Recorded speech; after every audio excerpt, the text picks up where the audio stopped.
Debate में join कर चुके हैं, हमारे स्टेट हेड हैं बीरेन जी, बहुत शुक्रिया आपका। ये क्या चल रहा है मैनपुरी, रामपुर और खतौली में? आज तो चाचा भतीजा एक दूसरे के लिए कस्में खाते दिखे।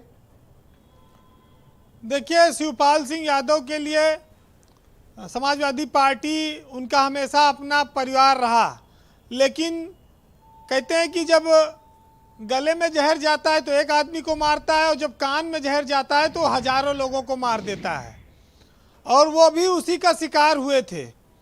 सियासत में ऐसा मतभेद उत्पन्न हुआ कि जो काम मुलायम सिंह जीते जी चाहते थे कि एक हो जाए, वो उनके मरने के बाद अब परिवार में एकता आई है।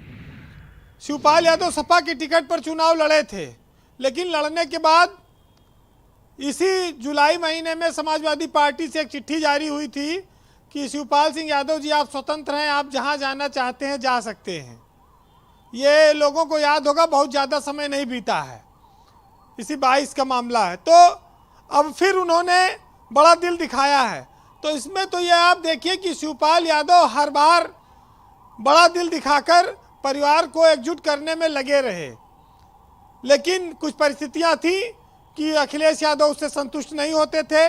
आज मुलायम सिंह की विरासत को बचाने के साथ साथ डिम्पल यादव के राजनीतिक भविष्य का, समाजवादी परिवार की बहू है वो, और अखिलेश यादव की पत्नी है, उनका सबका कैरियर दांव पर है।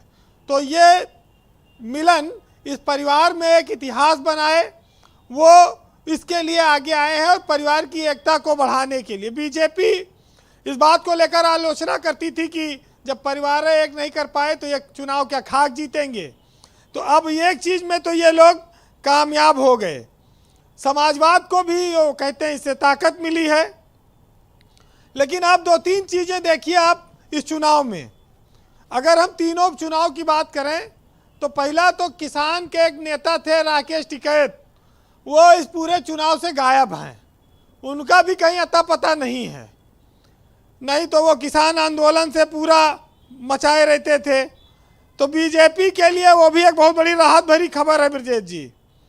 और इसके अलावा अगर आप देखेंगे तो उत्तर प्रदेश जैसे राज्य में बीजेपी के सामने सबसे बड़ी चुनौती ये है कि वो अगर खतौली और रामपुर जीत लेती है तो उसके 2 नेताओं की भी इज्जत बचेगी, एक तो भूपेंद्र चौधरी और दूसरे धर्मपाल सिंह, जो इनके संगठन महामंत्री बनकर आए हैं।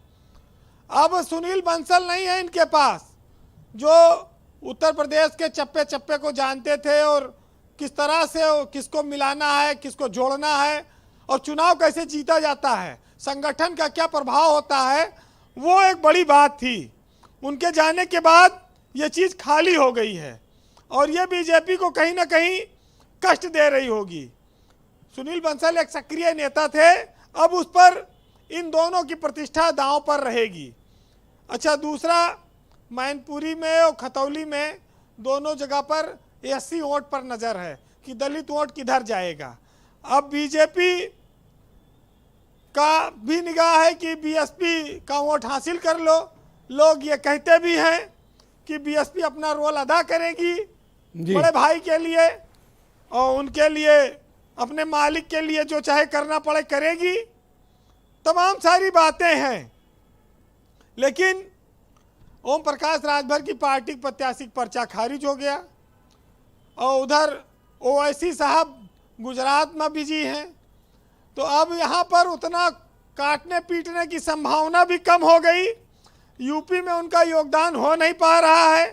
तो ये थोड़ा से समाजवादी पार्टी के लिए खतौली में राहत की खबर है। आजम खां के लिए आप कह रहे थे कि दिख नहीं रहे, अब उनका नाम वोटर लिस्ट से गायब हो गया, तो वो क्षेत्र से भी गायब हो गए। क्या करें क्षेत्र में रह के, उसी तरह से जैसे नाम गायब हो वैसे वो भी वोट तो डाल नहीं पाएंगे। अच्छा, ये उपचुनाव लोकसभा का क्या हुआ, डंडे के दम पर भगा दिए गए, तो ये विधानसभा में डाल पाएंगे? पुलिस प्रशासन की इतनी शक्ति रहेगी, इतना आसान नहीं है। तो ये चुनाव तो देखिए, लोकसभा का अलग हो रहा है, विधानसभा वाले अलग हो रहे हैं जी। और 2024 के नतीजों पर इससे कोई फर्क पड़ेगा नहीं, लेकिन ये जरूर है कि समाजवादी परिवार पर इससे असर आएगा। देखिए, शिवपाल यादव की वापसी समाजवाद के लिए एक कहा जाए बहुत राहत भरी खबर है। कहते हैं कि जो लोग झूठ बात पर भी वाह वाह करते हैं वही आपको तबाह करते हैं, और शिवपाल यादव के मामले में भी ऐसा हुआ। समाजवादी पार्टी तब से कई चुनाव हार गई, संगठन कमजोर होता गया, मुलायम सिंह अब नहीं रहे। अगर शिवपाल साथ नहीं आएंगे, जसवंत नगर वहीं की विधानसभा है, तो डिम्पल जीत भी जाएंगी तो मार्जिन कम रहेगा जीत का। आज शिवपाल के आने से उनके परिवार में जो मानसिक संतोष मिला है और चुनाव में भी उनको इससे मजबूती मिली है। जी ब्रजेश जी, माँ बाप, चाचा और परिवार के लोग नीम के वृक्ष की तरह होते हैं।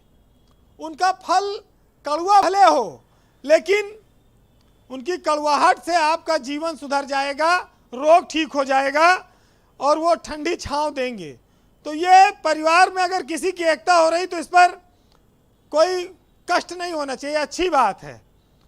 शिवपाल यादव समाजवादी पार्टी के लिए काम कर रहे हैं, खुले मन से कर रहे हैं, और इससे जब उत्तर प्रदेश में दो ही पार्टियां अब लड़ गई हैं, कांग्रेस और बसपा, विधानसभा में आप देख लीजिए कहाँ हैं। हाँ, सांसद अभी कुछ बचे हैं, अब चुनाव जब आएगा 24 का तब पता लगेगा जी। तो आज 4 लाइनें सुनिएगा कि मुलायम के प्रति निष्ठा रखने वाले शिवपाल जो आज बात कह रहे हैं, उस पर ये लाइनें काफ़ी सटीक हैं कि ये तेरी बेरुखी की हम पे आदत खास टूटेगी, कोई दरिया ये ना समझे कि मेरी प्यास टूटेगी, और तेरे वादे का तू जाने मेरा वो ही इरादा है कि जिस दिन सांस टूटेगी उसी दिन आस टूटेगी। बहुत शुक्रिया वीरेंद्र जी, आपका बहुत बहुत धन्यवाद। पर चर्चा को बहनों भाइयों आगे बढ़ाते हैं। भारतीय जनता पार्टी के